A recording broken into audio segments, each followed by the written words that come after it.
Hello, welcome to another astrological forecast with me, Natha Campanella. It is my goal with these forecasts that I bring you every single week to show you the power of astrology as a tool that can be used to navigate your week and your life. So we're talking this week about March 2nd through the 8th. Happy March, we've made it. So we're starting off with Chiron in a square to the nodes. This is going to be happening for the next several weeks until March 18th, but the feeling sense here is that we are very accustomed to knowing that there needs to be change and then figuring out how to change, how to make it happen. But the objective here is to really relax and let it happen without interfering. And that can be tricky for us. This idea that things are going to happen one way or the other without us in the mix, meddling and controlling and manipulating. There is a big emphasis on trusting your gut during this period and on letting things sort of settle out the way that they're supposed to be settling out, which can look really different from the way that we think they're supposed to be settling out.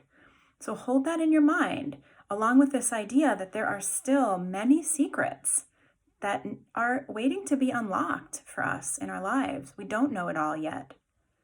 And we won't know it all. This is a patience game and a waiting game.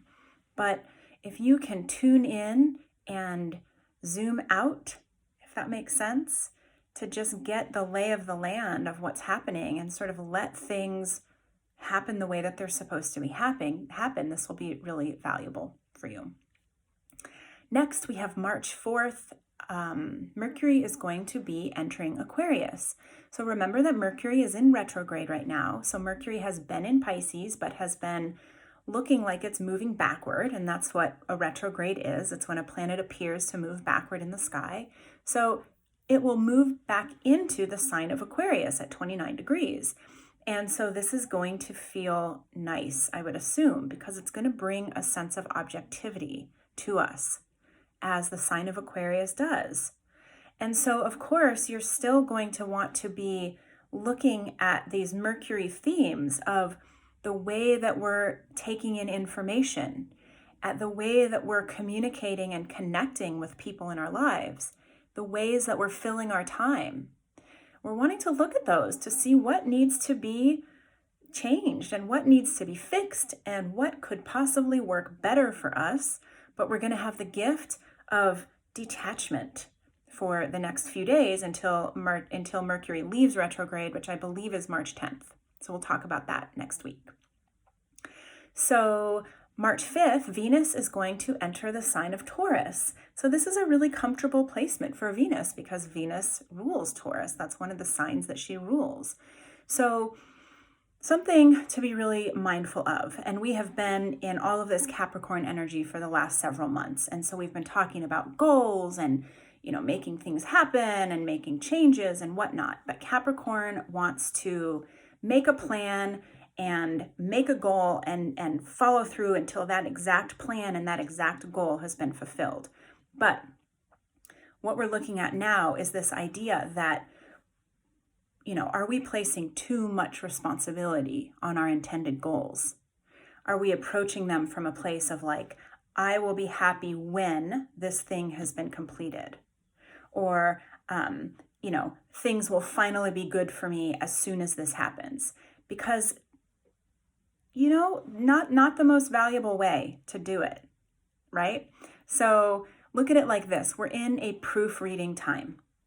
So it is perfectly acceptable and actually a great idea to go back in and look at some of the stuff that you're working towards right now and evaluate it, edit it,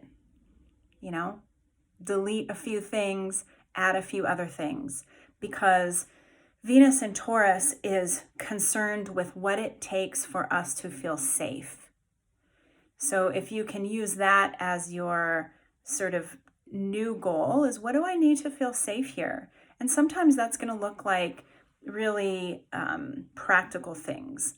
Like I need to make more money, or I need to, have some extra paper goods on hand in case I run out, like whatever it is. But know that we want to be focusing on what we need to feel safe. And for some of us, that's going to look like, taking better care of our health. Venus in Taurus is always about our physicality, our bodies. What do we need to do? Do we need to not eat as much sugar? Do we need to get some, immune system herbs on hand just to have, so that if we start to feel like we're getting a tickle in our throat, we are prepared. We are resourced. Okay, that's always the idea with Venus and Taurus, is resources. And Venus is going to come up and conjunct Uranus at the beginning of next week, and so that will be regarding changing the ways that we look at our resources. So we'll talk more about that. March 8th, the Sun conjuncts Neptune. And so this should bring in a really nice creative energy. Always a good time to evaluate the way that you have been showing up in the world. Neptune releases us from boundaries, and the Sun is about our self-expression. So any stories that you have about your imperfections or about your lack, whatever it is, this is a good time to look at releasing some of them. And speaking of, I am holding a free online live class called Awakening with Astrology that's happening March 4th. And if you haven't signed up, I encourage you to sign up. We're going to be looking at things like how to feel better emotionally, and how to really work with our relationship to what we have or what we feel like we don't have. So I would love to have you come to that class. You can register in my bio. You can go to my website. You can find it any number of places. And I think that's it. If you feel like somebody that you know would like this video, send it to them or tag them. Of course, leave me comments. And if you have private questions, send me DMs. If you'd like to work with me privately, you can find out how to do that on my website. All right, have a great week, you guys. Bye.